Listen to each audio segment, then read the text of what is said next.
Welcome to the HR Empowerment Podcast, where we will uncover strategies and new insights from HR professionals who discuss up-to-date regulations, best practices, and the most pressing topics like diversity and equity, leadership, dealing with difficult situations, and much more that affect your bottom line and business. Thanks for joining us.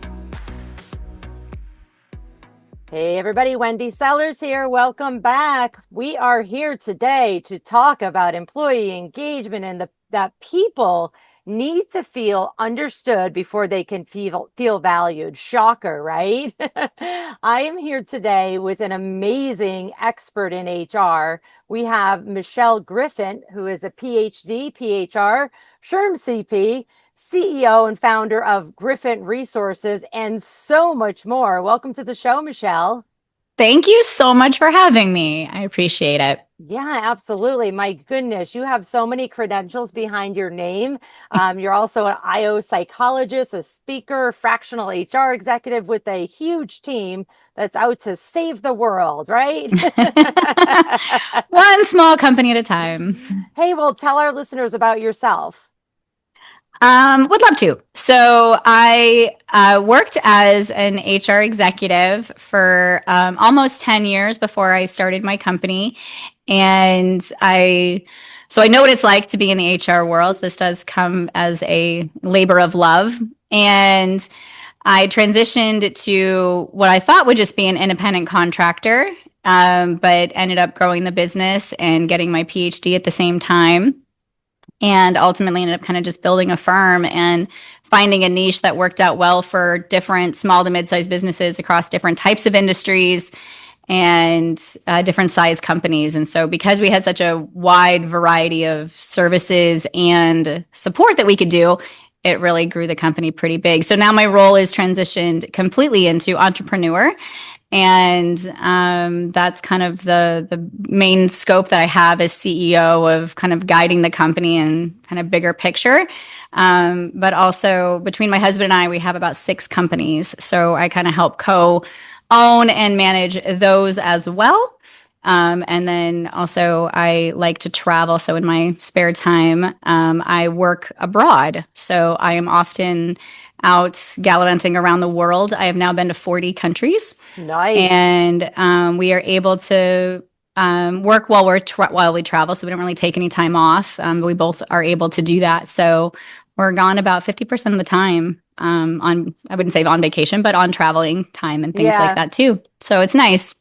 Yeah, it's such a different world than, the one that we grew up in HR. So it sounds like now you're HR for many companies, including your own, this one that we were talking about, and then also your HR for your staff as well, right? Yep. It kind of never goes away no matter what your role is. And the folks that are listening today there's a wide range. Many of them are HR people for private companies, and then many are just small business owners or managers that need to still wear that HR hat in order to keep employees engaged and retained, and then also to stay out of court. So I want to jump right into talking about the fact that people need to feel understood before they can feel valued. So from your IO psychology and HR leadership lens and business ownership lens, what do managers often misunderstand about employee motivation?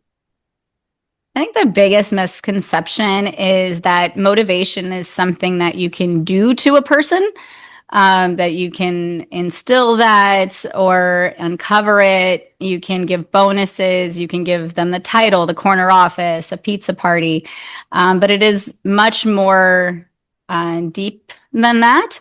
Motivation can come naturally within each person, within their core values, but also from their own trauma. So it's not even as simple as understanding intrinsic or extrinsic values or reward structures, which I would say even many HR people have heard those buzzwords before. Do they need to be given a bonus? If it's more extrinsic, if it's more intrinsic, is it more built on values? It is even more about understanding what reward systems they need to feel complete.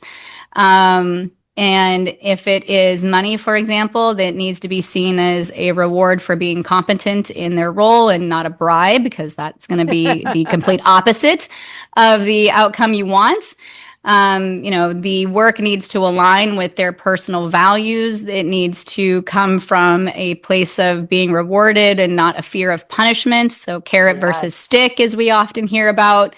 Do they feel capable and supported? Do they have what they need to do the role? Do they get the right training? Often we'll see people leave pretty quickly in a role if they, don't get the right onboarding, don't get the right tools. Do they want or need autonomy in their role versus micromanaging, wanting to, have to clock in, clock out versus, someone who's salaried or are they motivated enough to work in a salaried position? And, understanding their motivation, if they want, have career aspirations, or if they're fine just working their job so that they don't take extra stress home with them. They want to leave that stress at the door, versus some people really, want to climb that corporate ladder. So understanding their career goals and motivation behind that and aligning that with the company. So it's, if you miss the mark on this, you'll end up it just feels like noise to the people. It doesn't really help them, and it doesn't help the company. So that's where a lot of that misunderstanding, I think, comes from. Yeah, it's so true. Basically, some managers or HR people, even business owners, like you said, they often assume motivation is about one of several things: money, recognition, flexibility, advancement, purpose. But what's motivating to you and motivating to me are two different things. So you have to get to know your humans. Who would have thought that, right? I was looking at some statistics from Gallup, and Gallup reported that U.S. employee engagement fell to 31%. And that was in 2024. That was the lowest level in a decade. I mean, what are your thoughts on that without getting political or anything? I mean, I think there's a lot of things that are factoring into really reducing that in the United States. I think COVID did a lot of things with getting people to understand what happened in other countries and around the world, and what benefits other countries require and by law for their employees. And we're seeing a shift in, obviously, that motivation for different generations. And, younger generations would see parents work for, the same company for a long time and then just get laid off because of the recession or whatever. They lose their pensions. Companies don't offer pensions anymore. The next kind of generation after that is starting to, see, why should I give everything to one company if I could just get laid off? And so there really is a struggle between finding what motivates people and what keeps people happy, and, and comparing that around the world. And the more we have access to social media, the more we see what other countries get for maternity leave, paternity leave, and, sick leaves and versus sick days. They're really starting to, understand that the U.S. isn't as fair when it comes to some of those things. And I think could be what drives that lower number. Yeah, absolutely. And, connecting that Gallup information back to the fact that people need to feel understood before they can feel valued. They also said that, this one killed me, these results here.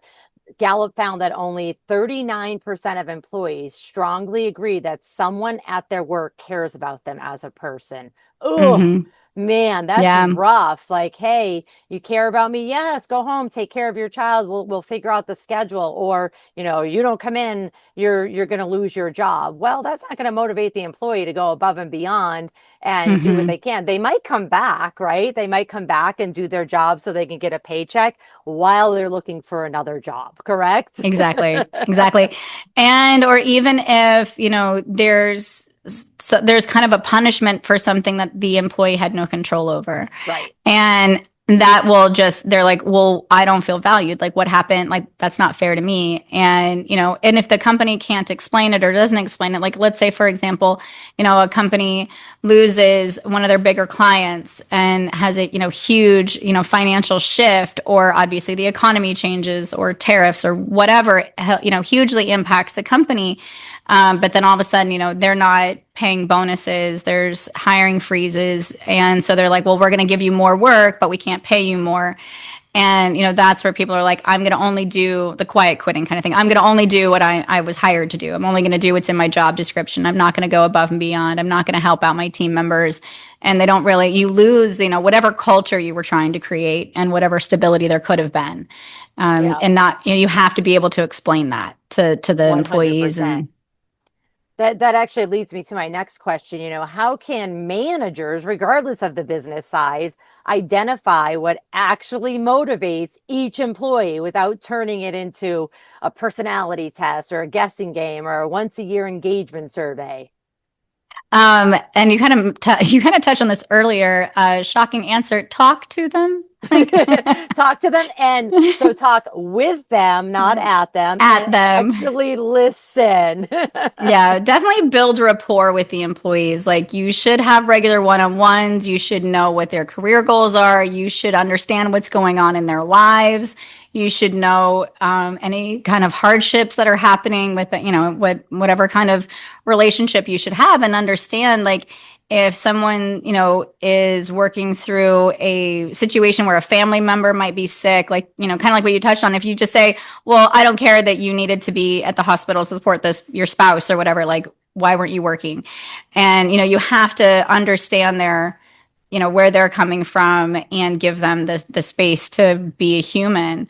Engagement surveys are really good for large scale things. Like, Right. If you want to understand the whole company and you want to know, how is everyone engaging as a whole, and are we in the right direction as a company, and where can we make major shifts, and ask for feedback? And that is really helpful to do that snapshot, but that is something a company should do on a larger scale, not the managers.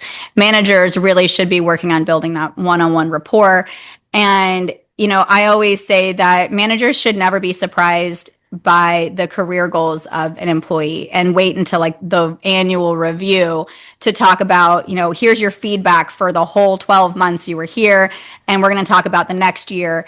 And when someone says, well, I don't actually want a promotion, I don't want to go towards, a next career step, I want to have, another kid, I want to, just not have the extra stress, I don't want to be a manager.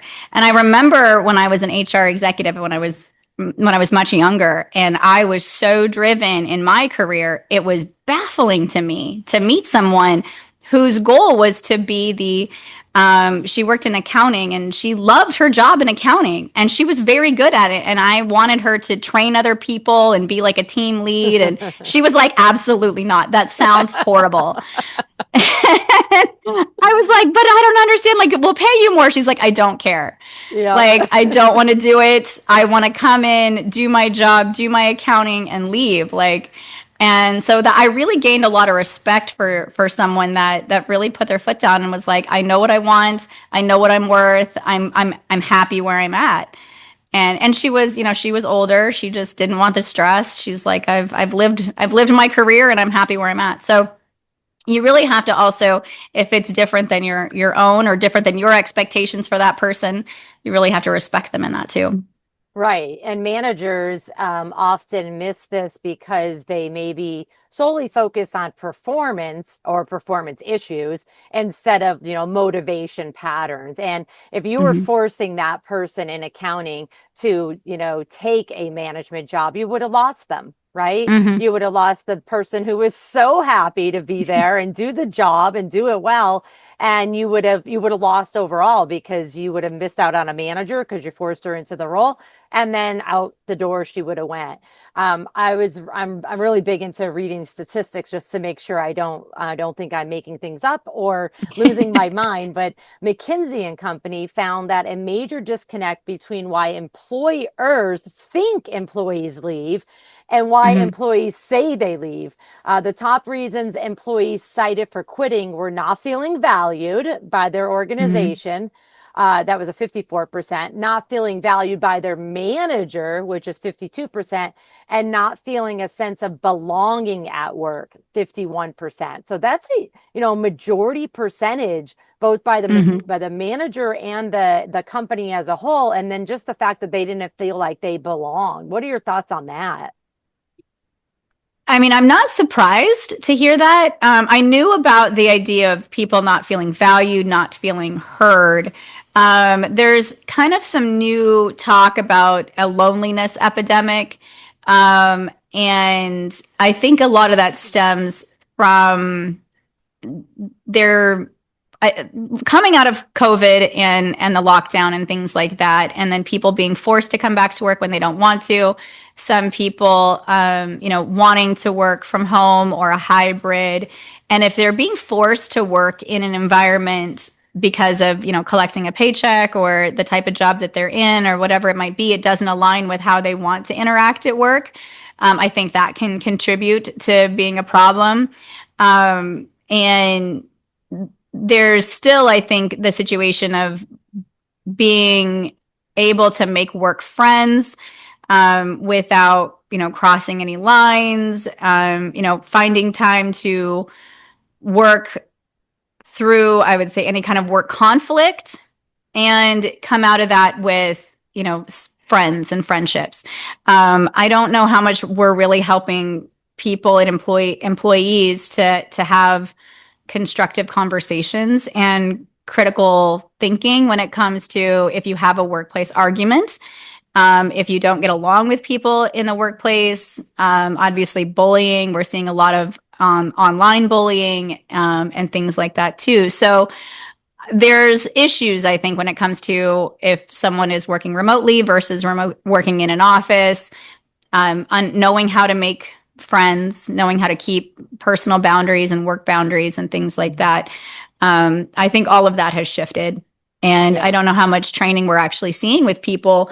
And, especially even new students coming out of, college and entering the workforce and things like that, how much anyone is really taught how to have those relationships. And what do you do if you don't get along with people or you just have a fight with somebody but want to still build and have to work with them and build relationships? Yeah, it's definitely, things are completely different since COVID, the COVID era, which leads me to another question. What does it look like when a manager connects motivation to performance, but in a healthy way, especially when people are motivated by different things? One employee might be driven by money, another by impact, another one might be on the, career growth path, or just as we were saying in your example of that other employee, just of stability and let me do my job. Yeah, I think when a manager can do that with multiple team members, because usually managers manage multiple people, and they need to be able to do that so it feels customized to the person and in a consistent way for them. And also it doesn't come across as favoritism to everyone.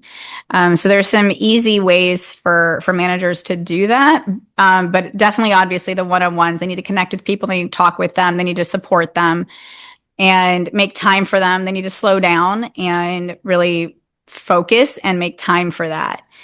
And make it a priority, because a lot of times managers are like, well, I'm too busy. Well, if you're too busy, then those relationships they're not going to be as strong as, people that are just like, well, they often leave their managers when they don't feel valued. So it's going to be harder on the manager if they don't take the time to build those relationships. But, in order to be fair about compensation, there's ways to do that too, to make sure that there's salary banding. You're setting KPIs, achievable goals, and tying certain things and the reward system to the motivation that help people. So if someone is driven by income, their results, should be tangible. Oftentimes we see that in people that want that, they go for jobs that are closer to that. So we'll see that in sales, recruiting, they'll have commission structures. People tend to find the jobs that motivate them in specific ways when they're, if they're aligned correctly. Impact I see this a lot in nonprofits, also in service-based industries and things like that. Internally, we found this interesting within Griffin Resources, and we were kind of basically looking at people that do HR and do recruiting. And we were finding that we couldn't really ask HR people to work in recruiting and vice versa because the motivation is so different. Recruiters are so close to salespeople. They are more motivated by the quick outcome. They want to see the results. They want to get the placement. They want the commission. They want that structure and systems in place. And HR people tend to want to make sure that the clients are taken care of and that they are much more motivated about helping a company out, helping people, seeing that, reward system of that. And it does happen in recruiting too. They're very happy to help someone get the job that they were looking for and fill the job. And that is very fulfilling. But it is very different than an HR person working through some difficult conversations through, benefits or, just helping people with, difficult situations with their family and, performance management issues and things like that. So it was, we had a lesson learned to make that two separate departments within the organization because we couldn't have people working both jobs. And I myself as an HR person have done both. I don't like recruiting because I definitely don't like it at all. It feels like fishing and I lose like 90. I just don't like, especially if I get a candidate that I'm like, oh my gosh, this person is perfect. Their background is great. They're really excited. And all of a sudden they no show and they ghost and you don't know why. And I'm like, what the heck? And the other thing is like HR and recruiting, they're both so time consuming. They could be very quick wins and, oh, that was quick. We only had to interview 3 people. Or, hey, I talked to this manager and this employee and they actually resolved the problem themselves. Or it could go on for hours and hours and hours, right? So it's difficult to be having your hands in so many different types of, I don't want to say job roles, but like job functions within the HR department. Yeah. And one of the things that a new research had come out, one of my mentors that was on my dissertation committee, he just published a new book called 3 Wins, I think it is. And one of the things he talks about is even like a lot of companies have really focused on culture and they've tried to find that motivation and value and things like that. But he said one of the things that he's finding in his research now is we're missing the mark on stability.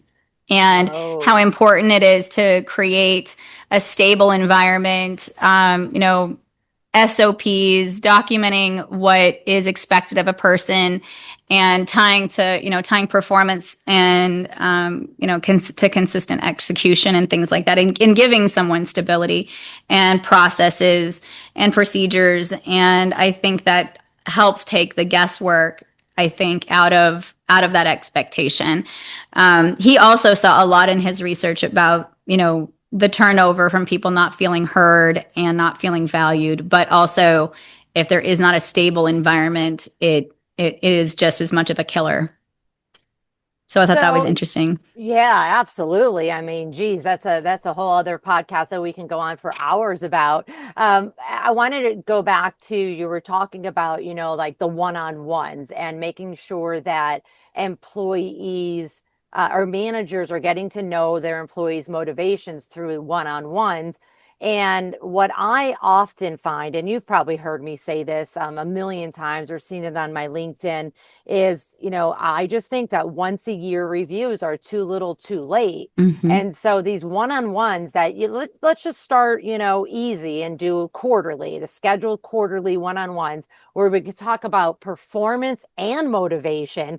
But then it gets easier to have like the monthly pop-up conversations that maybe aren't as official, to talk about, here's your scorecard on how you're doing well or not. But hey, let's just catch up and see how things are going. How did that class go?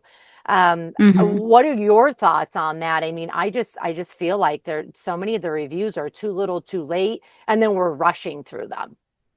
Yeah, there's a lot of research on the review process because no one likes them. And it's really funny about that because HR doesn't like them, managers don't like them, employees don't like them. And it's like, if no one likes them, why do we do them? And what is a better result out there? And the answer to that is consistent feedback, more one-on-ones, even if it is, if you want to sit down and have a scheduled meeting about it, there could be monthly, quarterly. I actually have my managers meet with their team members weekly. And a lot of that is to help with their workload, understanding any support that they might be needing and things like that. But also if there's any issues going on with them that might change or trigger something. If, especially in the summertime, people have their kids at home and, they don't have, they may have an issue with getting sitters or, just the kids are also at home while they're trying to work from home and understanding why that changes during the summer versus the rest of the year. And so all of those things, really impact a person. And if you wait until the end of the year, like you're going to forget to talk about things. Employees are going to forget to talk about things. Something throughout the year could have upset them. And then by the time they want to talk about it or get a chance to talk about it, it's, they're like, well, they shrug it off and just kind of bury it. And, over time, if you keep burying and keep burying, it's going to explode and you're going to end up just saying, I quit, or I want to fire that person.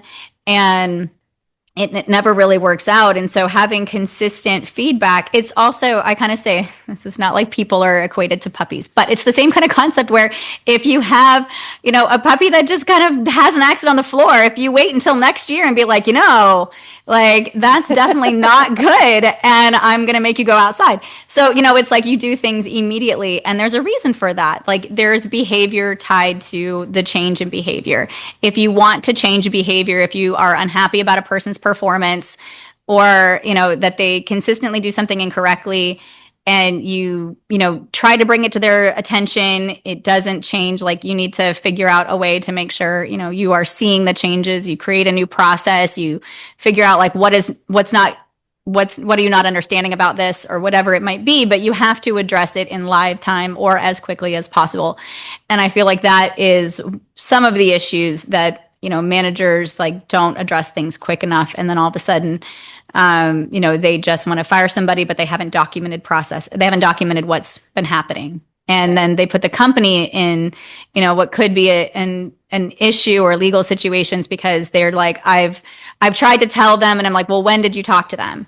And, they'll be like, well, I talked to them, a few weeks ago, but I'm like, well, if they come back and have anything to say about this, you need to be able to defend when you talk to them, what was said, what kind of outcomes. And so oftentimes you have to go back and start making them document things. Like even if you just put something in writing with emails, dig those up and document them. But, it definitely helps either from obviously for performance improvements, which is kind of more of like a stick versus carrot, but, obviously rewards as well. If you see someone writing a good email, for example, and you're kind of helping them with their language and speaking or writing more in, corporate language and things like that. Like immediately I'll write somebody and say, I really liked your email. I don't care that you used AI to support what you wrote. Like you chose to do that and it came out really well. And so it's like, use your tools that you have. And, if it comes across and definitely, say something when you see something kind of thing. I think I like companies that make a reward system for each other when employees have the opportunity to kind of give kudos to each other. And there's some kind of real reward system or communication system where people can either anonymously or in outwardly basically say, this person did something really nice for me and I want them to be acknowledged. If they're in different departments, different buildings, whatever it might be, it's really cool when companies set that up too. Yeah, absolutely. And I love that you were talking about, kind of giving them feedback on their strengths. In fact, Gallup has done a lot of strengths research, and they found that people who use their strengths every day are 6 times more likely to be engaged at work, 8% more productive, and 15% less likely to quit. Woohoo! Just helped our recruiting budget right there. So again, people need to feel understood, including their managers knowing their strengths before they can feel valued. So my final question here is, what advice would you give HR leaders who want to train managers to stop using generic motivation tactics, the carrot and the stick, and start having more individualized, meaningful conversations with each of their team members? So I think HR needs to kind of work with managers to help them individualize their conversations and understand that this is a soft skill that is not like a nice to have. It's a true retention strategy, and it's measurable. And so managers need to be led in a way that they can understand that there's outcomes that are beneficial for them. So find out also what motivates the managers, and the same kind of concepts of, how to help them lead people in a way that the company requires, and make sure that it's kind of also coming from the top down to be supported that way. And also HR leaders should lead by example. And so and obviously if you're the head of the HR department, and you also, if it's a big enough company, have a team underneath you, same should apply. And you should also be having the same one-on-ones. You should be understanding the team just as well. You should, as an HR leader, you should know the goals of the organization, and you should be able to tie the HR focus to those goals, and then understand how your team generates outcomes that impact the organization as well. And you should be able to help them see how their behavior impacts the goals of the company, and be able to show them that reward system as well. And then be able to in turn explain that to managers and show the same kind of process, and be able to help managers see that same kind of outcome. It's more than just emotional intelligence. While that training does help, and managers should have some kind of, I would say, if it's a leadership training, emotional intelligence, having leadership coaching, they need that. But also they need to understand that they genuinely should care about people. Right. And you can't, that may be something that you can't teach. And so if a person is only doing it because they're being told to do it, and it's like a big burden for them, then that is a problem, I think, with that person. And versus, having a manager that is the right kind of manager, having the right person in the right seat kind of situation too. Right. And so instead of managers, really having, just kind of a list of ideas, they need to be taught how, like you said earlier, ask questions, listen to them, and really be open-minded to new ideas, and helping align people's careers with the company's goals, and being able to know what those companies' goals are. So I think the other thing that really comes into this from a bigger picture of an organization is managers, HR leaders all need to know what the company's trajectories are. So that really, that's what I mean by it comes from the top down. The leaders need to let everybody in, and if the company doesn't know where it's going and the people don't know where it's going, then you can't help align careers with those goals, and make sure that if someone is like, well, I want to be a manager, and you're like, well, there's no upward mobility. Right. That person is going to leave for someone that is going to give them that upward mobility. Exactly. And maybe there truly isn't any upward mobility. Then you need to understand that you're not necessarily going to keep the people who you've been talking to and who said their motivation is upward mobility. And you would already know that and not be surprised by that, and could wish them well. And I also wanted to just say, and you kind of alluded to this too, like a generic great job may not land if the employee does not feel seen. So recognition really needs to be specific and timely and recognized, and making them feel connected to the company and the mission and the vision and the values. And, waiting that 1 year to give them a feedback, good or bad, is you're shooting everybody in the foot there. So please make sure you're scheduling some more regular feedbacks. Before we wrap up here, this was awesome, by the way. Thank you so much. I have so much more to ask, but we're out of time. How can people best connect with you so they can follow and learn more? Definitely the website, griffin-resources.com would probably be the best way to find me, my people. Contact information is right there. Awesome. I'll make sure that that is in the podcast notes. Thank you so much, Michelle Griffin. I really appreciated this. And I wrote down some notes myself of things that I need to do just to for a few people that I'm working with as well. So thank you so much and have a great rest of the week.